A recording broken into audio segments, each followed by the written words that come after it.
الحمد لله رب العالمين.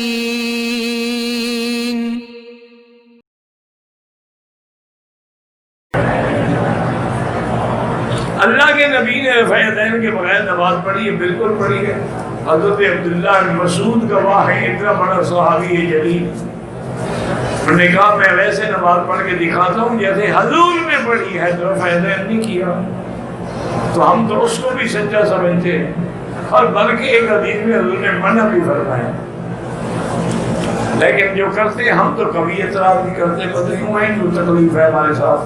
حالانکہ ہر کتاب کھول لیں حدیث کی، جہاں رفع یدین کا باب ہے وہاں نہ کرنے کا بھی ساتھ باب ہے. اور یہ جو ہے سمجھنے کی بات ہوتی ہے، فقہ الحدیث ہے کہ محدثین جو باب بعد میں باندھیں، اشارہ ہوتا ہے کہ وہ پہلا حکم ختم ہو گیا. تو آپ ساری حدیث کی کتابیں کھول لیں، سنن دیکھ لیں، آپ مصنفات دیکھ لیں، آپ مسندات دیکھ لیں، آپ مراسیل دیکھ لیں، یہاں رفع یدین کا باب ہے، اس کے بعد والا باب نہ کرنے کا ہے. تو مانا ہے کہ وہ پہلا حکم ختم ہو گیا. لیکن ہم تو پھر بھی اعتراض نہیں کرتے. اور دوسری بات یہ کہ نہ یہ فرض ہے نہ واجب ہے، کیوں لڑتے پھرتے ہو بھائی؟ باقی 1400 سال کے بعد یہی مسئلے رہ گئے ہیں، کافروں سے نمٹ لیا ہے.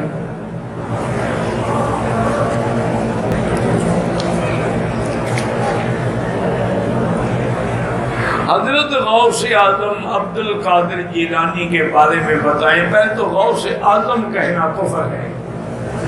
غوث اعظم اللہ کی ذات ہے، کوئی انسان کبھی غوث اعظم نہیں ہو سکتا. تو یہ لقب جو ہے لوگوں نے دیا ہوا ہے، اور یہ شرک ہے، کفر ہے، معمولی جرم نہیں، کفر ہے. باقی جو 11ویں ہے، نہ اللہ کا حکم ہے، نہ اللہ کے رسول کا، نہ عبد القادر جیلانی کا.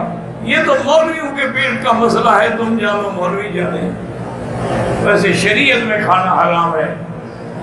تو تم مجھے دکھا دو عبد القادر جیلانی نے لکھا ہو کہ جی 11ویں کرنی چاہیے، میں تمہاری بات چلو مان لوں. انہوں نے بھی نہیں کہا کہ 11ویں کرو. یہ تو لوگوں نے کسے بنایا ہوا ہے. کسی بوڑھی تھی کشتی پہ، ان کی بارات جا رہی تھی، کشتی الٹ گئی، بارات ڈوب گئی، صرف وہ بدبخت بوڑھی بچ گئی. وہ بھی نہ بچتی تو جان چھوٹتی نا، 11ویں تو نہ نکلتی نا.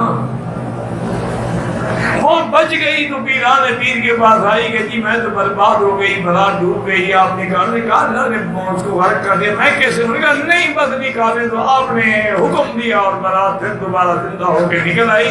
چونکہ وہ 11ویں کی رات تھی تو 11ویں کی دودھ تقسیم کرو. یہ سارا من گھڑت قصہ ہے. اس بوڑھی مکار کی سنت ہے، نہ عبد القادر جیلانی کی سنت ہے، نہ اللہ رسول کا حکم.